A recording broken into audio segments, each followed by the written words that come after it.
economic inequality, political corruption, personal freedom, unmet social needs.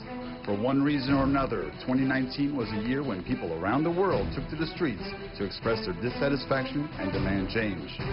In the UK, as Brexit drags into 2020, both supporters and opponents spare no effort to push for the outcome they want, whether it's an early exit or another referendum. In France, the Yellow Vest demonstrators carried their 2018 protest into this year. While the original movement eventually faded, the government's planned pension reform has triggered new demonstrations and nationwide strikes. Meanwhile, millions of South Americans, whether in stable democracies or deeply divided nations, expressed their grievances, both peacefully and violently. Almost without exception, demonstrations turned into clashes between security forces and protesters. As the number of casualties rose, few of the root causes were resolved altogether. Let's look back at this tumultuous year and seek solutions to the challenges ahead.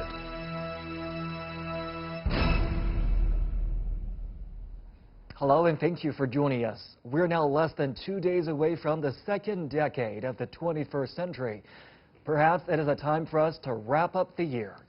For many parts of the world, 2019 was a bit unsettled. Throughout the news reporting of the whole year, the word protest seems to appear more frequently than ever. We have seen people protesting on almost every continent. The triggers may be different, but are there any common root causes? Will it be a new norm for the coming years? What do we sense in the shifting political mood of the world?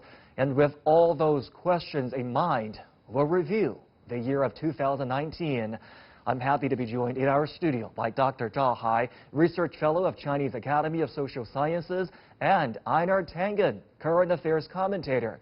We'll also speak via satellite to Professor Tom Brooks, Dean and Chair in Law and Government of Durham University. We'll also be speaking via Skype from Brazil, Charles Tan. He is the chairman of Brazil-China Chamber of Commerce and Industry. That's our topic. This is Dialogue. I'm Zhong Shi.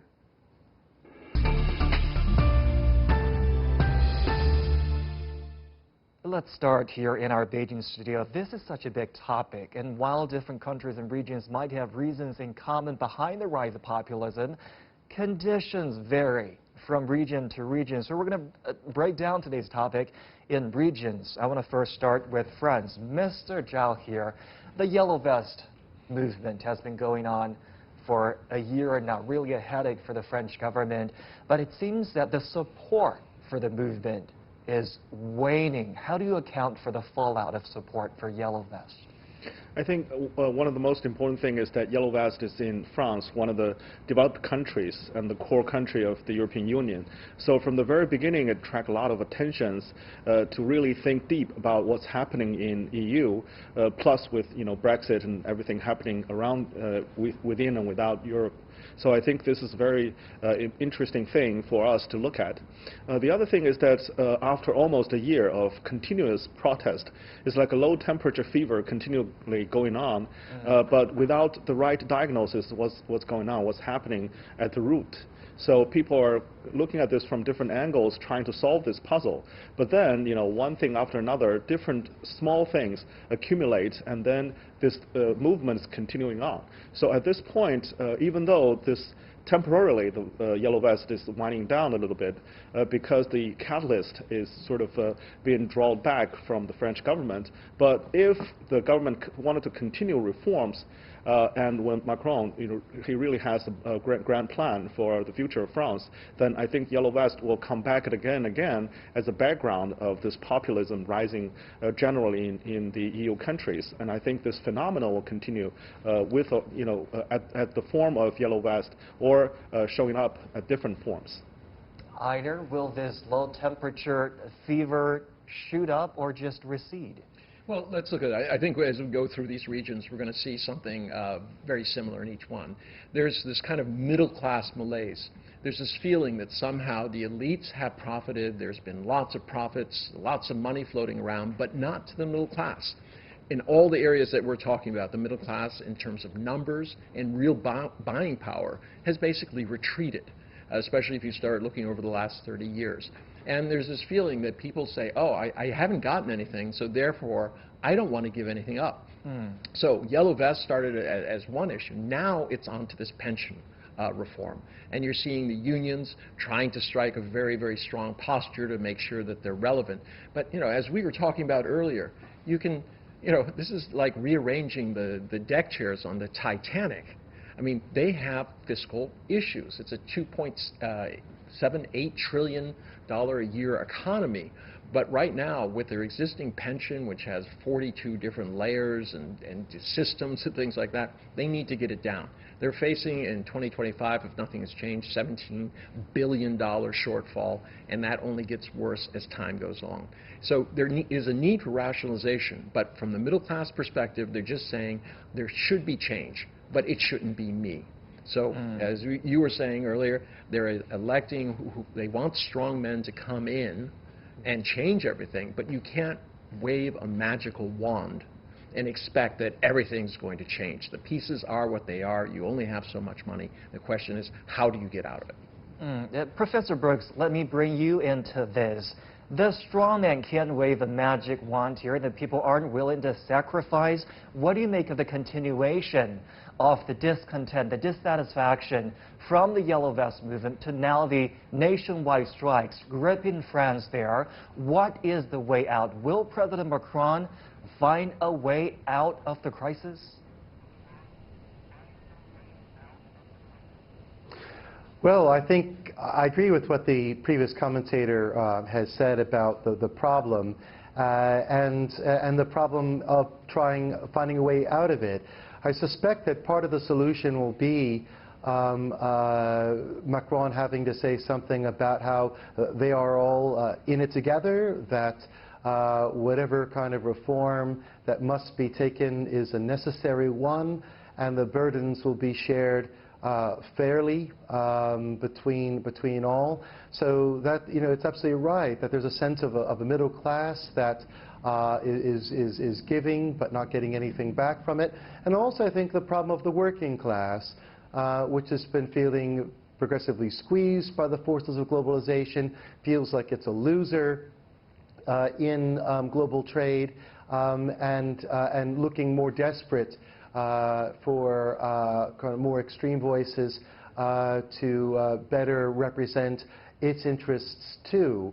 There's a kind of a real kind of falling out of faith, of confidence in politics as normal to deliver for the many, and I think that some kind of collective we're in this together in a fair way is the only way to do it, but that's much easier said than done. We're seeing the rise of populism really across Europe, but is there anything particular about the situation in France? Is there a correlation between people's demand for, you know, a high welfare support system and then the rise of populism there in France? Is the problem unique in any way in France?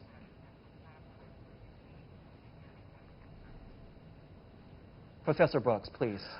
I don't think the problem is particularly, yeah, thank you. I don't think that the problem is necessarily unique to France. You have arguably an even more generous welfare system in Scandinavian countries, Sweden, Norway, Finland, that are not having problems like this. Denmark, Holland even aren't having anything like this. So I don't know if there's a clash between having a state that is supportive, a state socialist system, and the forces of populism. I think what you do, I think what's behind the protest is this lack of faith that politics as normal will deliver, this disconnection between the rulers and the ruled, where people feel that the only way they can get their voice heard is to take more extreme measures, such as taking to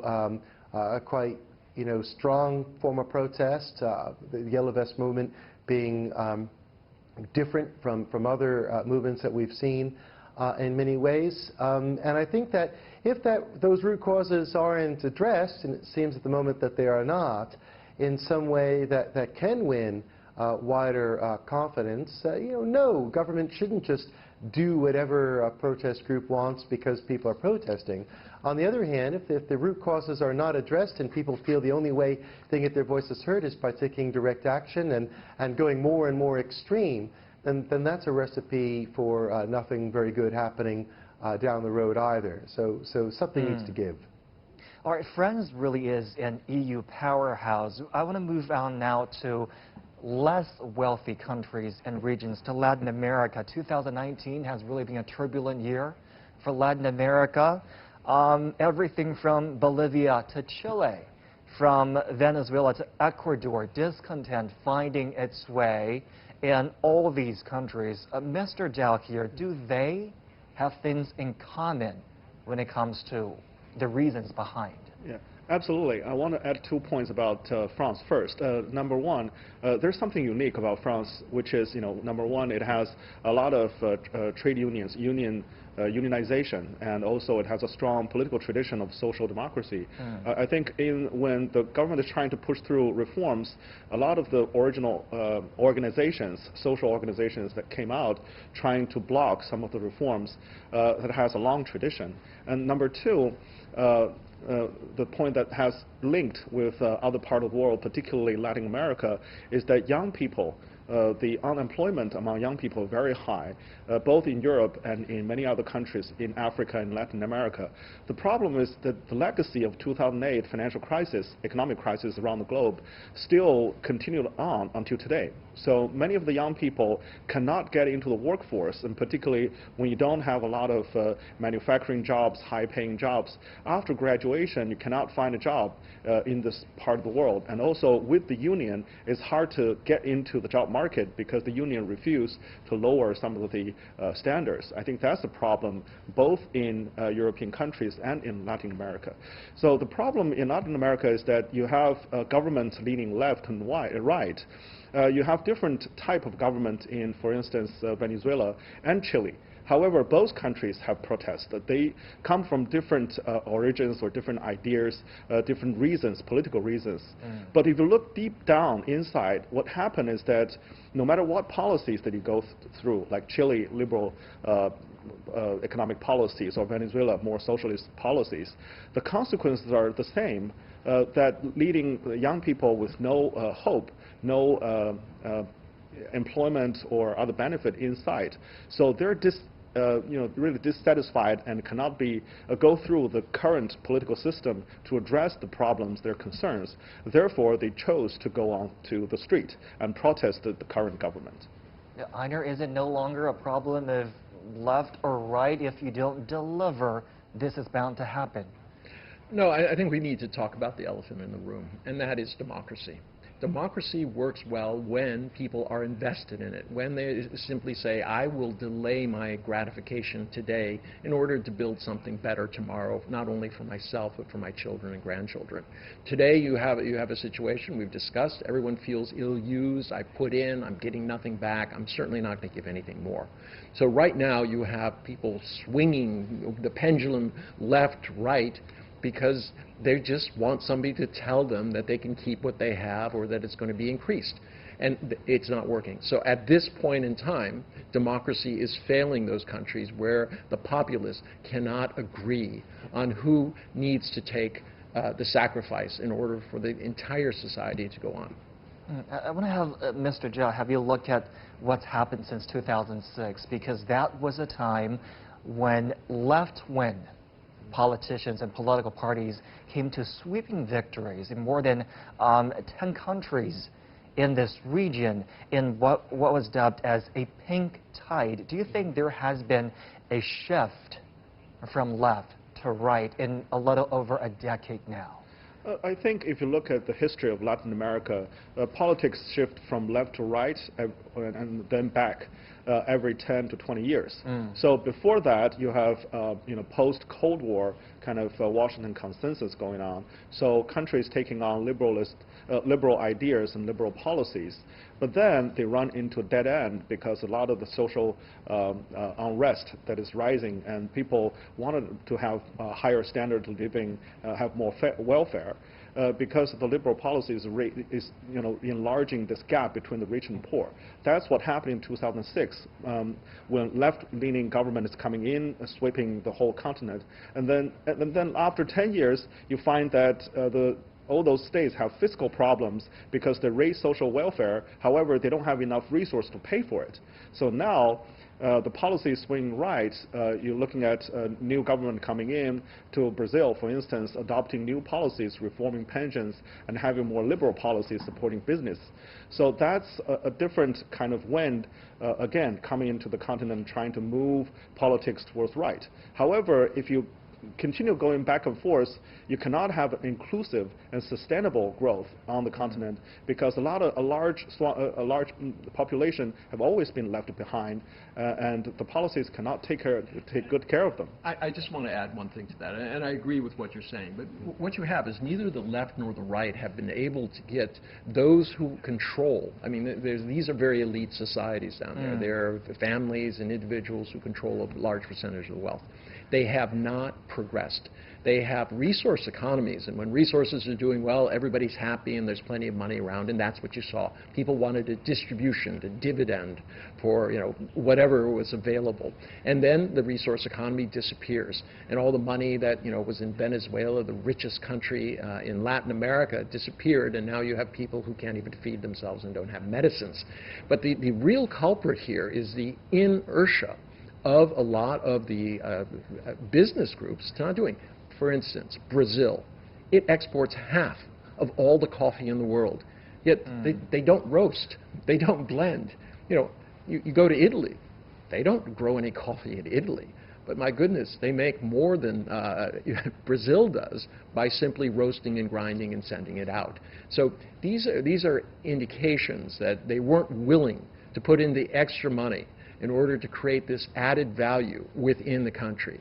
And this kind of inertia, it doesn't matter if it's left or right, just hasn't been overcome. And this extends to almost all of the economies down in South America, also in Africa and other places.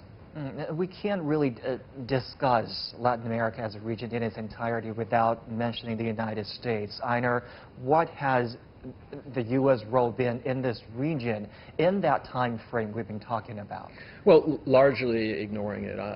Under Obama, there was some engagement, but it was very mild. It was mostly around Cuba and the Latin American states and trying to be more inclusive, getting rid of the Monroe Doctrine, those types of things. These were beginning steps to try to engage. As soon as Donald Trump comes in, everyone in New Mexico who's trying to cross the line is a rapist or, a robber or a drug dealer and things like that. Really sets it back. And since he's come in, there's been a very, very difficult situation. If you go down to South America, they are embracing other areas. They have trade surpluses with China. They have trade deficits with the U.S. They're not feeling any love. There have been a number of missteps and no real reset from the Trump administration. So they're not looking for the U.S. to be their savior or to be a guiding force through what are going to be turbulent times. They're really thinking they're on their own.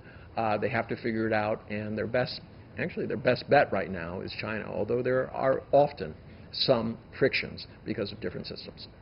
Mr. Zhao, your take on this? Ignoring what was known as the backyard? I don't really think that Americans are, well, if you look at the policies, foreign policies in general, the U.S. may have more proactive policies in other areas of the world. However, the so-called ignorance of this part of the world may be because U.S. already has quite a firm control of the region, and particularly in terms of trade and political structure and influence, generally speaking. So that's why we call that's the backyard of the United States. However, if you look at not the government, but for instance, multinational companies, for instance, NGOs, they have a lot of network in Latin America and huge influence in terms of the people in society throughout Latin America. And also, there are a number of countries that firmly following the U.S. foreign policy, for instance, Colombia and also other free trade agreement nations like Chile and Peru. So I think in many ways, the U.S. maintain influence in Latin America. However, yes, I think in recent years, because the U.S. has been more sufficient in terms of oil and other resources, and China has been have more demand of resources from Latin America. That's why China's influence is growing in the region, and a lot of the countries in the region see China as an export market, also a source of investment capital. So that's why I think you see a growing influence of China in comparison to the steady influence of the U.S. in the region. I want to now move on to the next stop of our discussion today, the United Kingdom. Professor Brooks, while there might not have been as many persistent protests in the UK, people there have spoken with their voices. We're now seeing the third Prime Minister in 3 years, and yet Brexit has yet to be delivered. So let's begin with that. Will we see the departure of the UK from the EU at the end of January?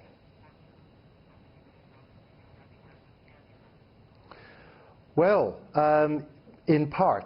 And what I mean by that is the Prime Minister has said how he wanted to have Brexit all sorted before Christmas. He did have a second vote in Parliament. He needs a third, so he hasn't quite done it. I'm sure he will get that vote and begin Britain's departure. But if Britain does agree the withdrawal agreement in the next couple of weeks, as everyone seems to predict he has the numbers certainly to do it, it would also require the EU to agree these terms of this agreement, because of course Boris Johnson, the Prime Minister, has changed the terms of the agreement. And I expect the EU will probably agree that. But if both sides then agree, and there's lots of ifs there that I wanted to point out, the Prime Minister said there'll be an 11-month period for coming up with a new trade bill, a new trade agreement between Britain and the EU. Many experts think, as I do, that it will take much longer than that. But either way, for at least 11 months, according to the Prime Minister then, we'll have a transition period. Well, Britain will be a member of the European Union in all but sitting at the top table. So yes, out from being part of the decision-making of the EU, but yes, freedom of movement will continue. Yes, customs and single market, certainly for Northern Ireland, will continue. And yes, to being part of various institutions. And it seems that what exactly does Britain want out of Brexit is itself a fascinating question. And the answer seems to be something like, well, having the same agreement we have now, but just paying less. So I do wonder how substantively different Britain's relationship with the EU really will be once the dust truly settles.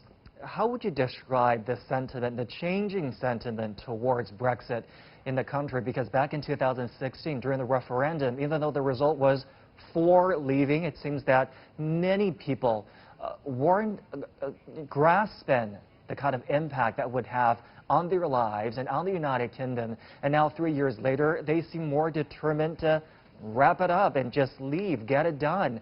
What has changed in that process?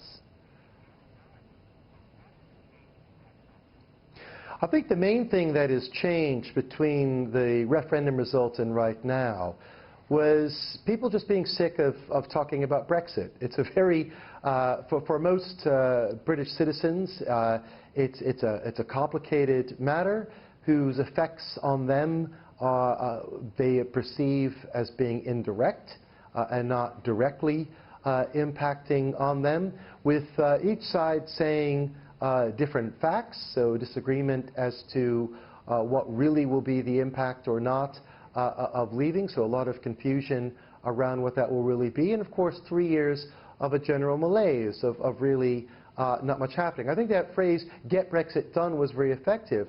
For one, giving some support to those who really did want Brexit to happen, that the government was on their side, but to this very strong group of people in the middle who might have voted leave or might have voted remain, but were soft on that, to just move on and talk and begin talking about something else. I think that's what's really done it.